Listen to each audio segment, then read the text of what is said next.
Hello student, my name is LR सुथा। सबसे पहले जो अभी तो 12th का ही एग्ज़ाम बचा है, तो उसी के लिए मैं क्या कर रहा हूँ, 12th के जो 11th से जो बच्चे 12th में प्रमोट हुए हैं उनके लिए, और जो 12th का अभी एग्ज़ाम देने वाले हैं उन बच्चों के लिए मैं 12th मैथ स्टार्ट कर रहा हूँ, जिसके अंदर अपन सबसे पहले ले रहे हैं ट्रिग्नोमेट्री। ट्रिग्नोमेट्री वैसे तो 11th क्लास का चैप्टर है, बट अपन इसको इसलिए पढ़ रहे हैं क्योंकि 12th के अंदर एक चैप्टर है इन्वर्स ट्रिग्नोमेट्री। तो उसमें जाने से पहले जो आपने पहले पढ़ रखा है, आपके टीचर ने पढ़ाया है अच्छे से, कोई दिक्कत नहीं है, तो उन चीज़ों को एक बार रिकॉल कर लेते हैं। कुछ नई चीज़ें भी आपको मिलेगी तो आप वो भी समझते रहना साथ साथ। तो सबसे पहले अपन जो स्टार्ट करेंगे वो जो ट्रिग्नोमेट्री है उसके बेसिक कंसेप्ट 10th 11th में क्या चले, उसके बाद जो है एक दो वीडियो के बाद अपन इन्वर्स ट्रिग्नोमेट्री के बाद आएंगे, जिससे क्या है कि सारी चीज़ें आपके लिंक्ड हो जाएगी। तो सबसे पहले अगर मैं बात करूं ट्रिग्नोमेट्री की, तो बेसिक लेवल पे जो आपने छोटे लेवल पे पहले पढ़ा है सब बच्चों को आता है, लेकिन एक थोड़ा सा नॉलेज हो जाए उसके अंदर। तो सबसे पहले जो, वैसे तो ट्रिग्नोमेट्री का मतलब ऐसे होता है कि ये ग्रीक भाषा का शब्द है, ये ट्रिग्नोन और मेट्रोन दो शब्दों से मिलकर बना होता है।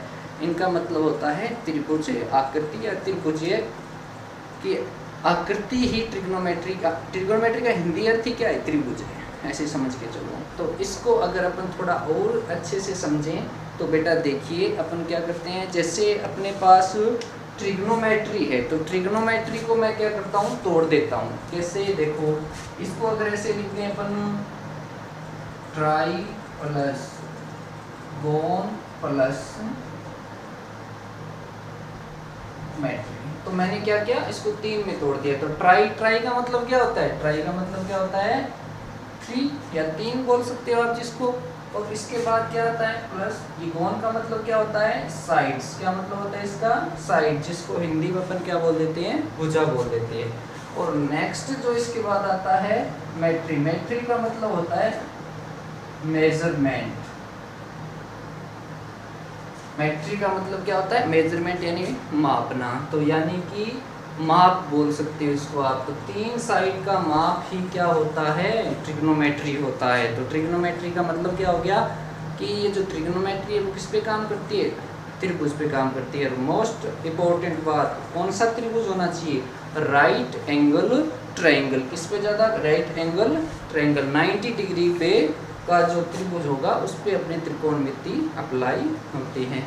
तो सबसे पहले जो इसका आता है, आप साथ साथ में नोट करते जाना, जिससे आपको नेक्स्ट ये चीज़ें लिंक करके चलेंगे अपन, जिससे आपको पढ़ने में बहुत ईजी लगेगा। तो कम से कम चीज़ें रटेंगे, ज़्यादा से ज़्यादा डेराइव करेंगे, समझेंगे, कोशिश करेंगे, तो आप साथ साथ इसको नोट करते रहना। तो सबसे पहला तो ये हो गया कि ट्रिग्नोमेट्री का बेसिक मतलब क्या है जी, ये मतलब है इसका। इसके बाद जो फर्स्ट एक छोटा पॉइंट आता है, वो सबसे पहले पॉइंट ये आता है इसका नामकरण। तो अपन मोस्टली बच्चे इसी में गलती कर देते हैं, जब भी अपन किसी का नामकरण करते हैं, क्या करते हैं, नामकरण।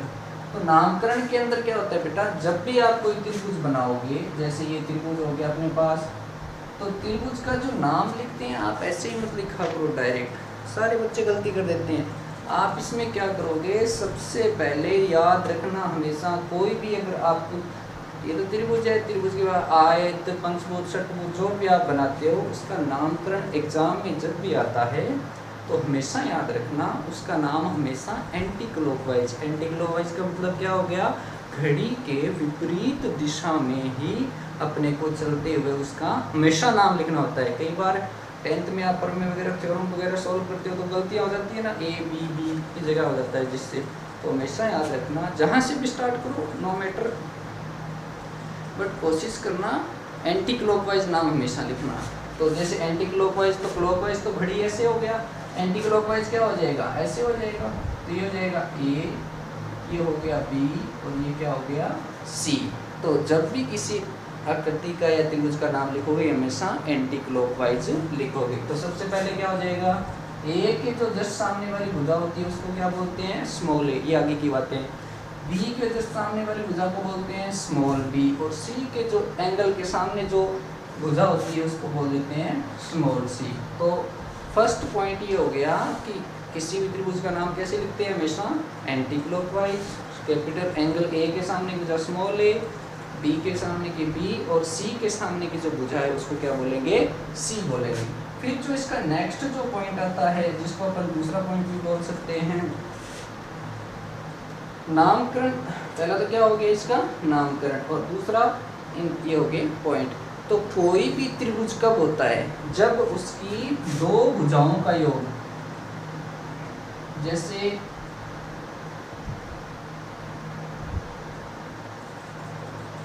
भुजाओं का योग हमेशा क्या होगा? ग्रेटर होगा तीसरी भुजा से।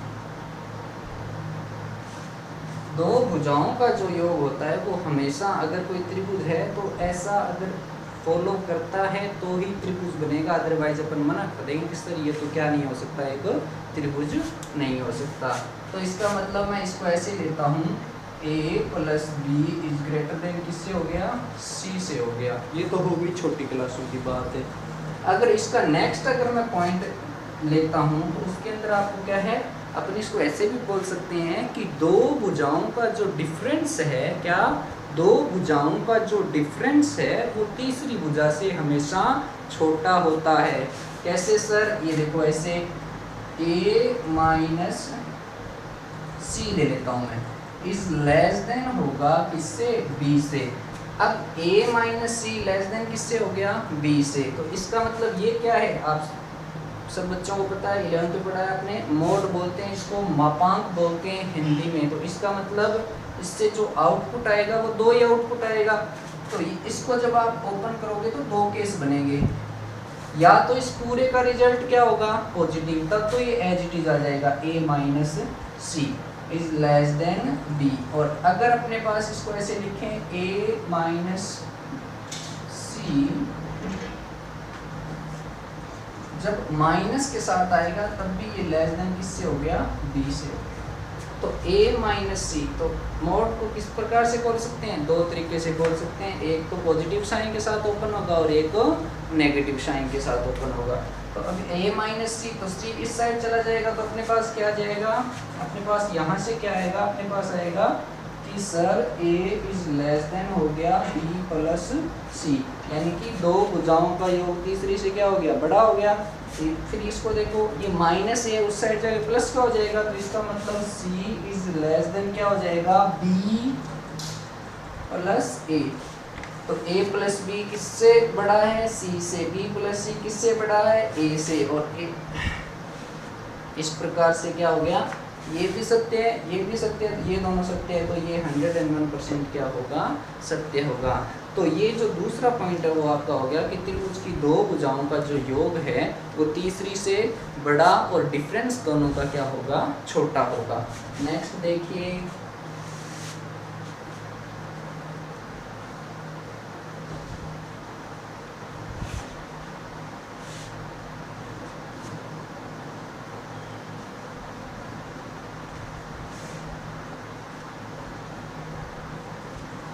नेक्स्ट जो आपके इसके बाद पॉइंट आता है वो ये आता है कि अगर एंगल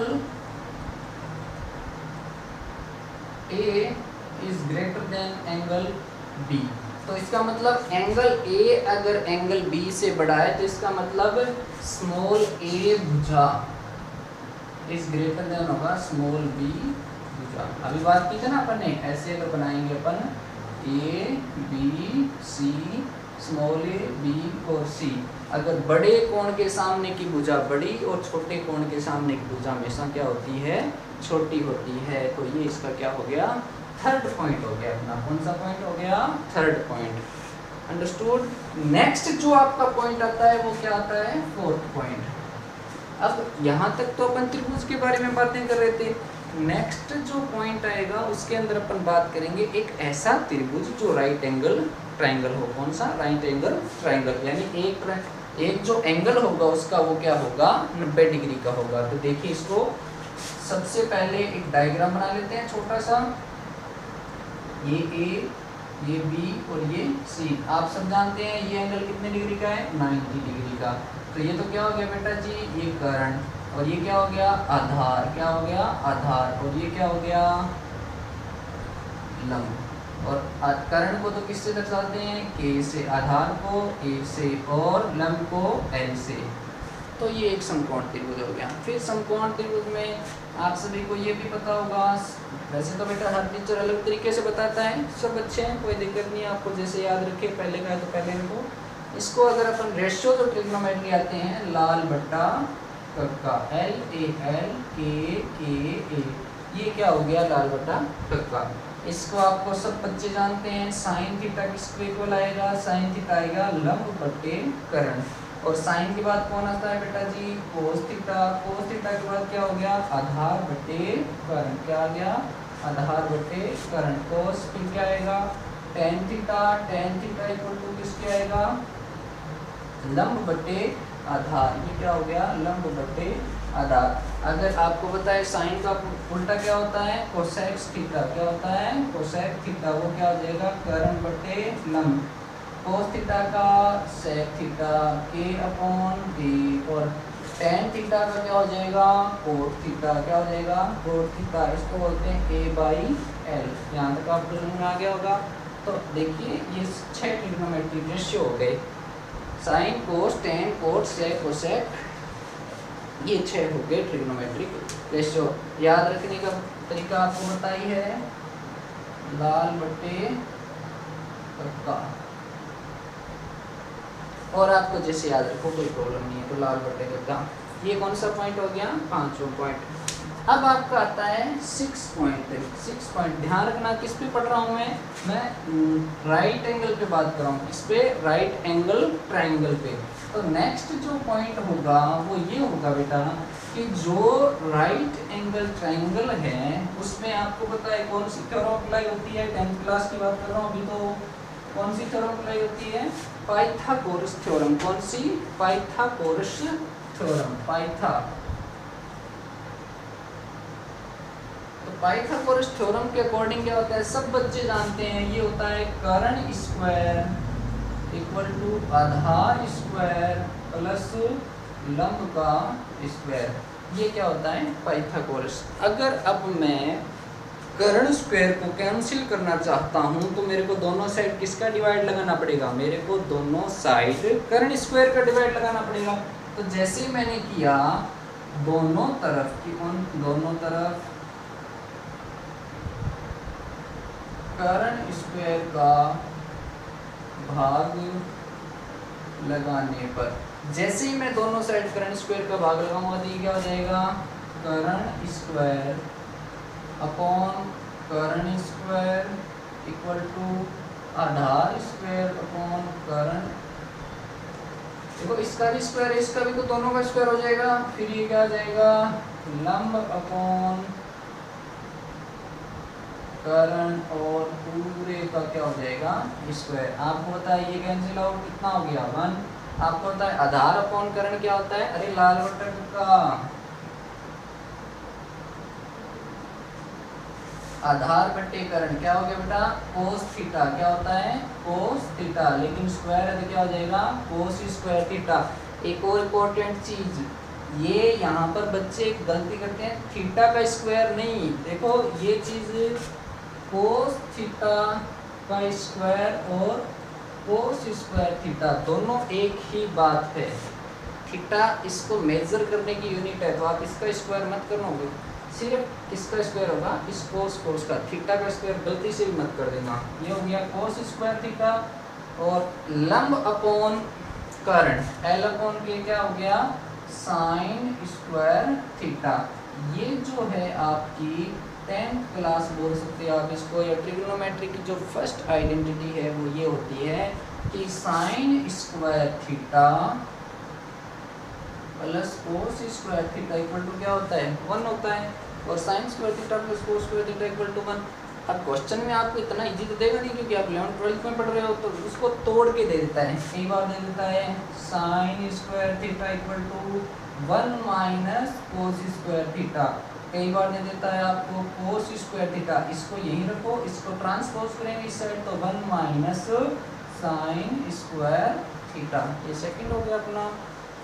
और कई बार जो क्वेश्चन है इसको भी थोड़ा और चेंज करके दे देता है, इसको लिख देगा 1 प्लस कोस थीटा और इसको क्या लिख देगा 1 माइनस कोस थीटा। तो इसका मतलब ये और इसी का मतलब क्या होता है, ये होता है। तो आप बताओ इसको भी क्या लिख देंगे 1, देखो इसको इसका स्क्वायर भी तो कर सकते हैं ना, कोई प्रॉब्लम थोड़ी है। ये हो जाएगा 1 प्लस साइन थीटा और 1 माइनस साइन थीटा। तो इनमें से आपको कोई भी चीज़ कहीं भी मिले तो सबका मतलब आपको समझना है कोस स्क्वायर थीटा, क्योंकि सारी चीज़ें क्या होती है इक्वल। ये नहीं, ये काम की चीज़ें हैं आपके जो आपको अच्छे से समझ में आनी चाहिए। नेक्स्ट जो आपको पता है ये कंप्लीट हो गया। अब देखो कौन सा पॉइंट था, ये फोर्थ था क्या, फोर्थ देख लेना जो भी है, फिफ्थ ले लेता हूँ मैं इसको। नेक्स्ट जो आपका पॉइंट है बेटा वो है क्या है, फर्स्ट तो अपने पास ये समझ में आ गया कि sir sine square theta plus cos square theta equal to क्या होता है 1। तो अब अपन क्या करेंगे, अगर किसी भी साइन स्क्वायर थीटा या कोस स्क्वायर थीटा को tan के पदों में चेंज करना हो, किसमें tan में, तो tan थीटा क्या होता है बेटा, tan थीटा ये होता है कि sine theta upon cos theta, ये तो होता है sine theta upon cos theta. तो tan में चेंज करने के लिए हमेशा याद रखना, बहुत काम आएगा 12th के चैप्टर में, कि जब भी किसी साइन या कोस की टर्म को tan में चेंज करना हो तो हमेशा आप किसका डिवाइड लगाओगे, कोस थीटा का। तो दोनों साइड आप क्या करोगे, यहाँ स्क्वायर है तो यहाँ कोस स्क्वायर का लगेगा, तो हो जाएगा sine square theta upon cos square theta plus cos square theta upon cos square theta equal to 1। Sine by cos तो क्या हो जाएगा tan स्क्वायर थीटा प्लस ये कैंसिल होके 1 और ये क्या हो जाएगा 1 अपॉन कोस स्क्वायर थीटा, तो किसके बराबर हो जाएगा सेक स्क्वायर थीटा। तो अपने जो चीज़ समझ में आई 1 प्लस tan स्क्वायर थीटा किसके बराबर होता है, सेक स्क्वायर थीटा के बराबर होता है। तो इसको आप कैसे लिख सकते हो, इसको लिख सकते हैं sir tan square theta equal to होगा सेक स्क्वायर थीटा माइनस 1। आपको पता है इसको भी क्या लिख सकता हूँ मैं, सेक थीटा प्लस 1 और सेक थीटा माइनस 1। फिर इसके बाद जो दूसरा आता है, तो आप अगर इसको ट्रांसफर करोगे तो 1 इक्वल टू क्या हो जाएगा sec square theta minus tan square theta.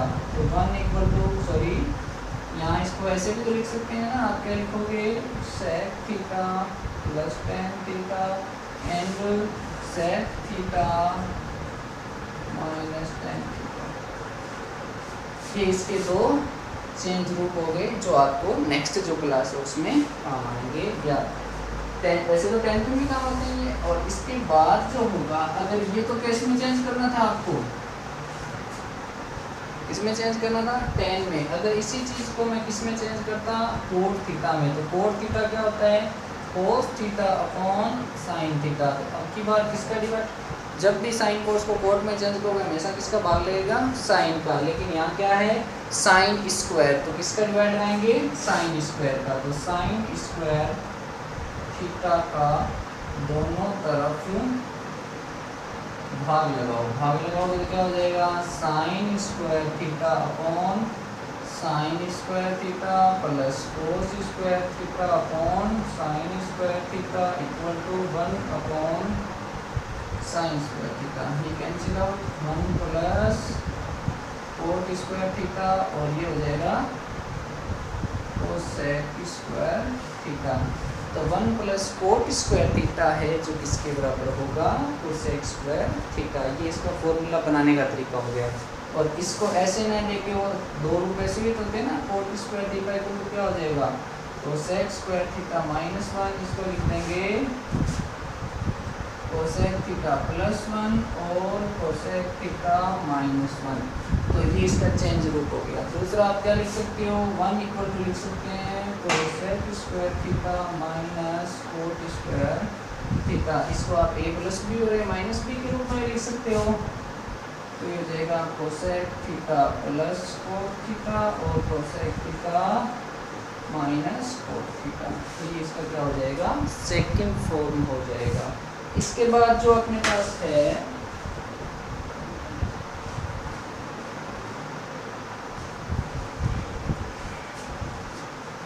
यहाँ तक कंप्लीट हो गया। नेक्स्ट देखिए बेटा, ये तो अपने क्या हो गया यहाँ तक। अब अपन कहाँ पहुँच गए बेटा, थीटा में पहुँच गए। तो थोड़ा थीटा के बारे में बातचीत हो जाए। थीटा क्या होता है, थीटा किसको बोलते हैं अपन, अभी और भी चीज़ें हैं बेटा, लेकिन बीच में 2 पॉइंट और है वो अपन डिस्कशन कर लेते हैं। कोण को अपन क्या बोलते हैं बेटा जी, इसको बोलते हैं एंगल, और इसी को क्या बोलते हैं अपन, थीटा बोलते हैं बेटा। क्या बोलते हैं, थीटा। अब बेटा थीटा भी 2 टाइप का होता है। कितने टाइप का, 2 टाइप का, सॉरी 2 टाइप से पढ़ा जाता है इसको। तो ये क्या हो जाएगा, एक तो होता है रेडियन और एक होता है डिग्री। इन 2 तरीकों से अपन क्या पढ़ते हैं, एंगल अपने तो मोस्टली काम लेते हैं, पर ये तो कभी कभी काम में लेते हैं।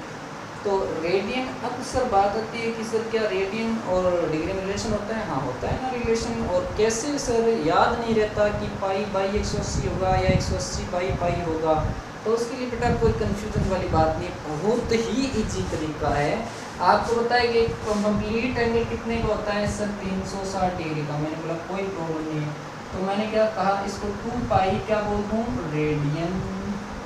जहाँ पाई के फॉर्म में जो एंगल होगा, इसका मतलब वो किसमें मेजर करेगा, रेडियन में, और बाकी जिस पे डिग्री का साइन लगा होगा वो क्या होगा, डिग्री।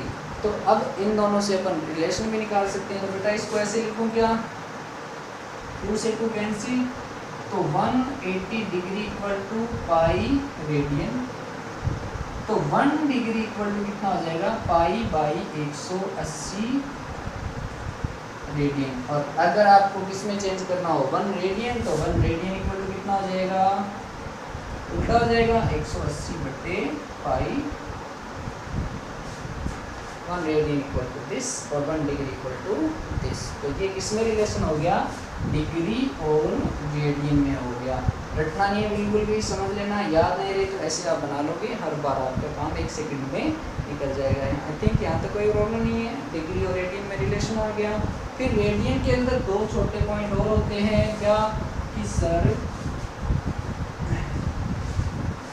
1 रेडियन का मतलब क्या होता है, 1 रेडियन का मतलब होता है 60 मिनट। तो मिनट का सिंबल 1 डॉट होता है, तो इसको क्या बोलते हैं, मिनट।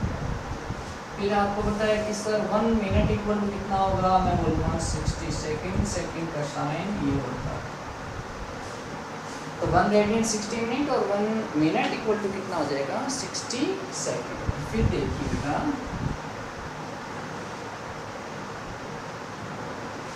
मैं आप एक छोटा सा चीज़ पूछता हूँ आपको कि जैसे मेरे पास अगर सदिश फॉर्म में कोई ट्रायंगल बना हुआ है जो सदिश नियम का पालन कर रहा है, तो अब देखो ये एक सर्कल कंप्लीट हो रहा है, इसका नामकरण एंटी क्लॉकवाइज, ये ए, ये बी और ये क्या हो गया, सी।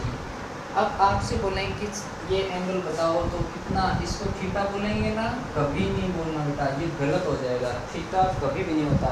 एंगल हमेशा उन 2 रेखाओं के मध्य होता है जो एक ही बिंदु से बाहर की तरफ निकलती हो। तो देखो ये तो एरो दर्शा रहा है, इधर आ रहा है और ये इधर जा रहा है। तो इस पॉइंट का अगर आपको एंगल निकालना है तो इसको आप आगे बढ़ाओ।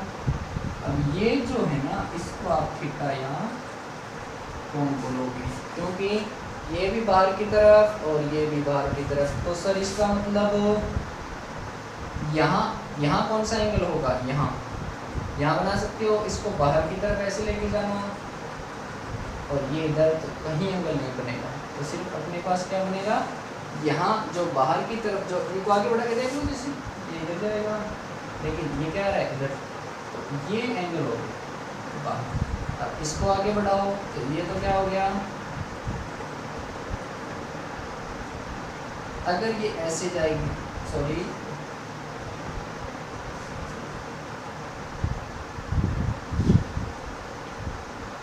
क्योंकि देखो इस पॉइंट से ये बाहर जा रहा है, इस पॉइंट से ये बाहर जा रहा है, तो ये इसका थीटा, ये बाहर बाहर थीटा, बाहर बाहर क्या हो गया, थीटा।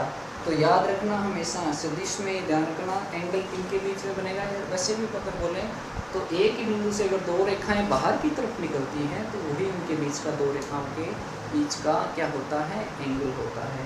इसके बाद जो नेक्स्ट अपन पढ़ेंगे वो पढ़ेंगे, अब 11th में एंट्री करेंगे, 2 या 3 दिन 11th का चलेगा बेटा। इसके बाद जो होगा, क्योंकि ये चीज़ें आपके बहुत काम आने वाली है 12th के अंदर, तो बहुत बहुत काम आएगी। कहाँ पर फंक्शन में भी कुछ काम आती है, एक इन्वर्स ट्रिग्नोमेट्री खुद चैप्टर हो गया, लिमिट हो गया, डिफरेंशिएशन हो गया, इंटीग्रेशन हो गया, और इन सब में ये इनडायरेक्टली कहीं ना कहीं आपको घुसा हुआ मिलेगा। कौन? ट्रिग्नोमेट्री। और मोस्टली ट्रिग्नोमेट्री मिलता है, इन्वर्स तो ट्रिग्नो का ही उल्टा प्रोसेस होता है, और कुछ नहीं बेटा। तो आप आई होप इतना समझ में आएगा। इसको कॉपी लेना, नोट बनाना, अच्छी चीज़ें हैं, एक साथ मिल जाएगी आपको, लाइफ में आगे भी काम आने वाली है। तो नेक्स्ट जो वीडियो होगा उसमें अपन मिलेंगे 11th के बेसिक क्वेश्चन, थोड़े उस पर जो फॉर्मूले बनाने वाले बनाएंगे, जो डायरेक्ट होंगे वो डायरेक्ट, वो कंप्लीट होने के बाद में अपन आपके 12th के चैप्टर के ये सब बहुत काम आएंगे। ऐसे मत समझना 11th 10th 9th, नहीं, ये 12th का ही पोर्शन है, लेकिन ये बाद में काम आएगा, इसलिए मैं साथ में इसको एक साथ कंप्लीट करके चल रहा हूँ, जिससे कि फ्यूचर में अगर मैं बोलूँ तो आपको कोई प्रॉब्लम ना आए। ठीक है बेटा, थैंक यू, कल मिलते हैं।